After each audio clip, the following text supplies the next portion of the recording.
তো আমরা এখানে আম্বুরে একটি ট্যানারিতে আছি, যা এখানকার অনেকগুলোর মধ্যে একটি। এটি তামিলনাড়ুর একটি লেদার হাব এবং আমার সাথে আছেন মিস্টার ফায়াজ। আম্বুরের তাৎপর্য সম্পর্কে আমাদের বলুন, এবং এটি স্পষ্টতই এমন একটি শিল্প যেখানে একটি বিশাল শ্রমশক্তিও রয়েছে। হ্যাঁ, শুভ অপরাহ্ন। আমাকে আমন্ত্রণ জানানোর জন্য আপনাকে ধন্যবাদ। আমরা আম্বুর দক্ষিণ ভারতের চামড়া এবং জুতার জন্য একটি প্রধান কেন্দ্র। তাই আমাদের আম্বুরে প্রায় 100টি ট্যালারি আছে এবং সংলগ্ন ভানিয়ামবাড়ি শহরে আরও 130টি ট্যালারি আছে। সুতরাং এই জেলা তিরুপাত্তুর জেলায় আক্ষরিক অর্থেই প্রায় 230টি ট্যানারি আছে এবং আমাদের প্রায় 100টি জুতার শিল্প, জুতার কারখানা আছে। সুতরাং আমরা নিয়োগ করি ট্যানারি ক্ষেত্রে প্রায় 10,000 এবং জুতার শিল্পে প্রায় 80,000 লোক আছে। এটা প্রত্যক্ষ কর্মসংস্থান এবং তারপরে আমাদের আছে আমার মনে হয় 3 গুণ বেশি পরোক্ষ কর্মসংস্থান। সুতরাং আম্বুর সামগ্রিকভাবে আম্বুর এবং ভানিয়ামবাড়ি এই হাব, এই ক্লাস্টার বার্ষিক প্রায় 3,500 কোটি টাকার রপ্তানি করে এবং সমপরিমাণ অভ্যন্তরীণ ব্যবসাও করে।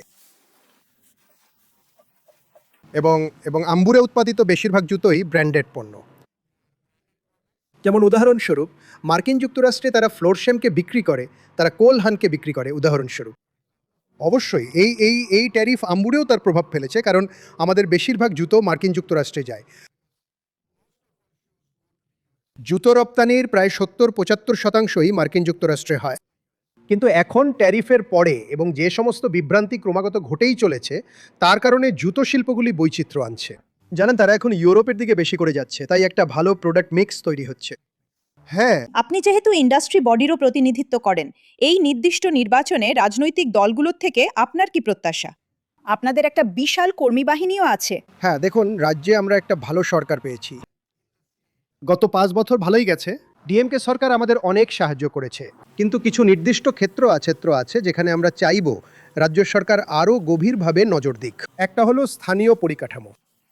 জানেন, পরিকাঠামো, শহরের মধ্যেকার রাস্তার পরিকাঠামো, শহরের আশেপাশের রাস্তার পরিকাঠামো ইত্যাদি, কারণ সেটাও আমাদের জন্য খুব জরুরি। এরা যে উডিমাই থোগায়ের মতো স্কিমগুলো দিচ্ছে, সেটা কি মহিলাদের জন্য খুব বেশি প্রাসঙ্গিক? কারণ তিনি তো এমনিতেই টাকা রোজগার করছেন, তাই ওই 1,000 ধরুন বিহার বা অন্য কোথাও। জানেন, আমরা দেখেছি যখন 10,000 দেওয়া হয়, ওটা একটা গেম চেঞ্জার ছিল। হ্যাঁ, আমার মনে হয় এটা তাদের সাহায্য করে, কারণ আমি যা বুঝি, আমি হয়তো ভুলও হতে পারি, তা হলো যে টাকাটা তারা আনুষ্ঠানিকভাবে রোজগার করে সেটা পরিবারের উদ্যোগে পরিবারের সমস্যায় চলে যায়। এবং সরকার তাদের যা দেয় সেটা সম্ভবত তাদের ব্যক্তিগতভাবে কাজে লাগে, তাই আমার মনে হয় এটা একটা ভালো জিনিস। ঠিক আছে, আপনাকে অনেক ধন্যবাদ। ধন্যবাদ। সুতরাং সরকারের কাছ থেকে তাদের কি প্রত্যাশা রয়েছে সে বিষয়ে এটাই হলো ইন্ডাস্ট্রির মতামত।